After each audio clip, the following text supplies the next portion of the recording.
Hello there, welcome to my views and news. Breaking news for you from the Amhara region where Fano fighters have taken control of a strategic town.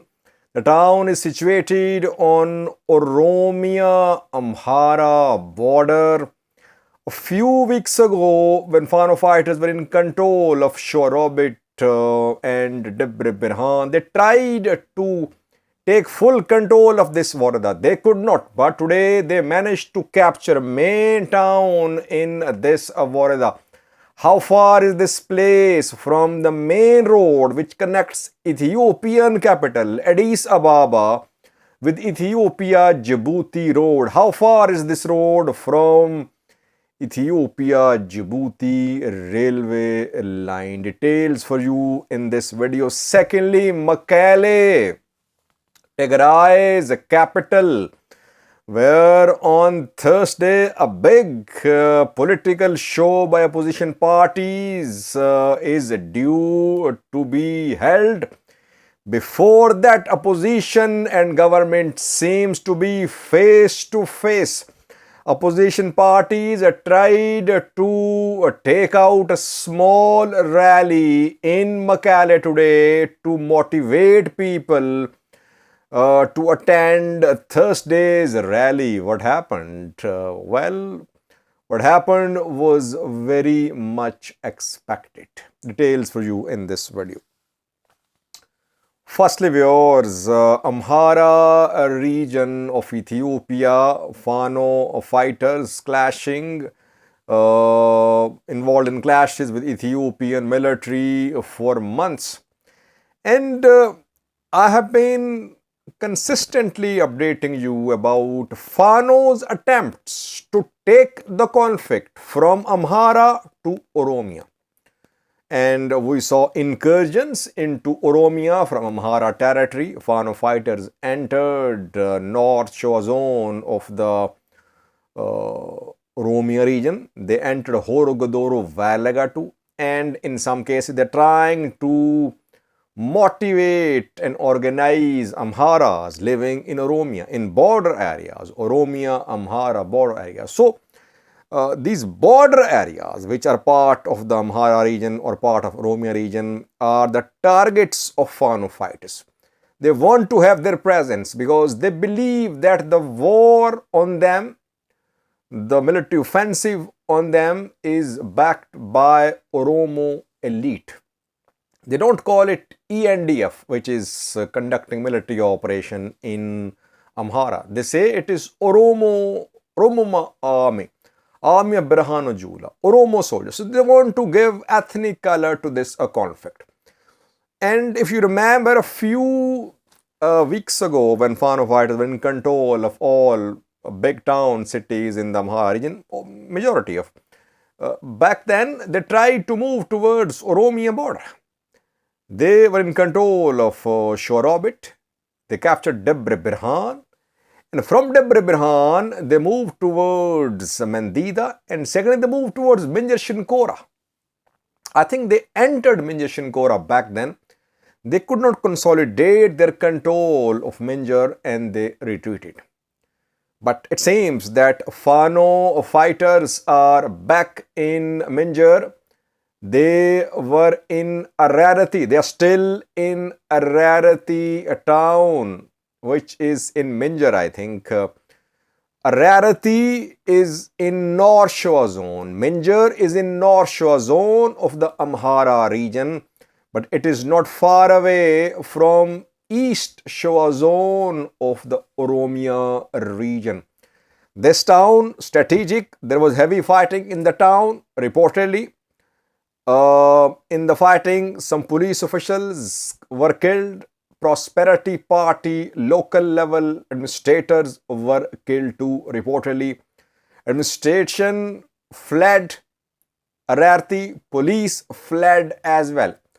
I think there was no deployment of Ethiopian National Defense Force. That is what we have learned, but more verification is needed. Police retreated. Administration no more in Ararati. Fano fighters patrolling the streets of Ararati.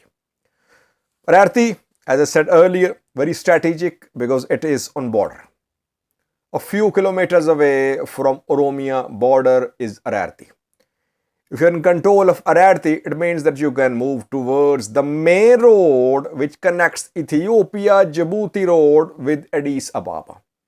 Ethiopia-Djibouti road, which passes through Afar, it then passes through Oromia, through East Sheva, and then it leads towards Addis Ababa. It means that Fano fighters, if they remain in control of Minjar, Ararti, they can disrupt the traffic along the main road. Secondly, they can reach the Ethiopia-Djibouti railway line too. Railway supplies, rail movements can be disrupted too by Fano fighters. We'll have to wait. Can Fano fighters stay in control of Ararti or will they retreat? That is what happens mostly. But this development shows that Amhara-Fano fighters have their presence very close to the main road which connects Ethiopia-Djibouti with Addis Ababa, and they have their presence close to Ethiopia-Djibouti railway line too, and they have significant presence on Amhara-Oromia border. Obviously, Oromia forces are deployed on Oromia side of the border. They won't let Fano fighters enter Oromian territory. But Fano fighters have been entering Oromian territory. They've been getting support from local Amhara youths in North Shore zone of the Oromia region. And from Minjar, from Ararti, we could see incursions by Fano fighters in East Sheva of the Oromia region. That is what we can say. But I think now ENDF will launch a counteroffensive. Police is no match for Fano fighters. Police alone cannot stop Fano fighters. Wherever police is operating without support from ENDF, it just collapses. That is what happened in Minjar. No large-scale deployment of Ethiopian. Problem is that Amhara region is a big region. It is difficult for military to secure each and every town and village. Military is already deployed in large numbers to big cities. So how can military secure all the towns, cities, villages, outskirts, mountains, forests of the Amhara region? Difficult, very difficult. That is why Fano fighters keep on looking for new places where there is less END deployment. They capture those places, police retreats, and the local city administration retreats as well. Secondly, was Tigray. It seems that Tigray is not ready. Not Tigray, TPLF, I would say. TPLF is the ruling party. Getachew is TPLF's candidate, who is the interim president. It seems TPLF is not ready to give level playing field to the opposition parties. How will free, fair and transparent election in Tigray be held if TPLF is not ready to give due political space to opposition parties? On Thursday, 5 opposition parties are due to protest, but before that, things are heating up in Mekelle, Tigray's capital. 3 parties announced to protest: Salsevojene, Betona, Tigray Independence Party. Then Tigray Arena Party joined too. I think Simba Party has joined as well. So 5 opposition parties are protesting in Mekelle on Thursday. Mekelle local government has refused to provide security to Thursday's protest. Mekelle government says that police is busy with upcoming New Year gatherings. But opposition parties say that they will protest on Thursday in Mekelle. And that is why today they started their activities in Mekelle. They took out small rallies to motivate people that people should come to Thursday's rally in Mekelle. they were this today's rally had just a few vehicles. It wasn't any big threat to the law and order, whatever, but this rally was stopped by police. Some say TPLF members in civilian clothes stopped the rally, and opposition party members have been arrested. We are trying to receive details of how many have been arrested, any top leader arrested or not. If you remember, viewers, I predicted that 3 to 4 days ago that we could see start of arrests in Mekelle. That is what is happening. TPLF is no different from Prosperity Party when it comes to giving level playing field to opposition parties. At federal level, PP is taking solo flight. It is not ready to tolerate any political opposition. Opposition parties not allowed to carry out activities freely.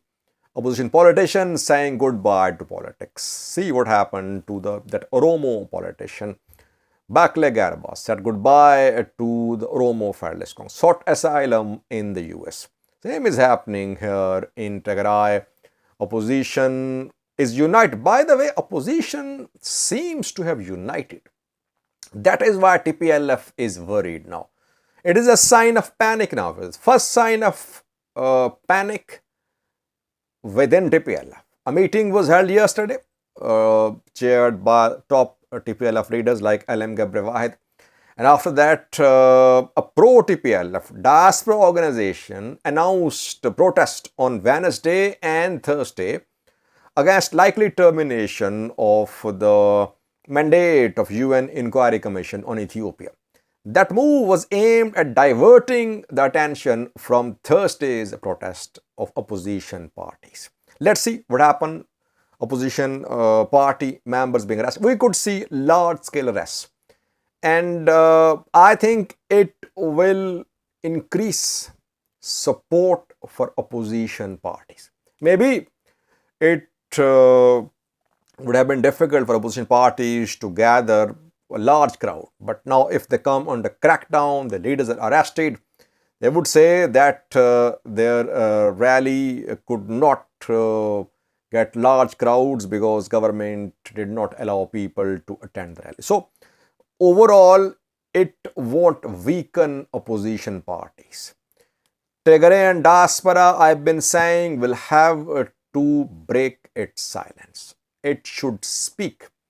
It should put pressure upon Tigray interim government. The government should allow opposition parties to carry out peaceful political activities. Let's see. We could see more arrests today, tomorrow, before Thursday. And after lots of arrests, maybe the rally will be allowed to be held with a few dozen or few hundred participants. Let's see. Thanks for watching.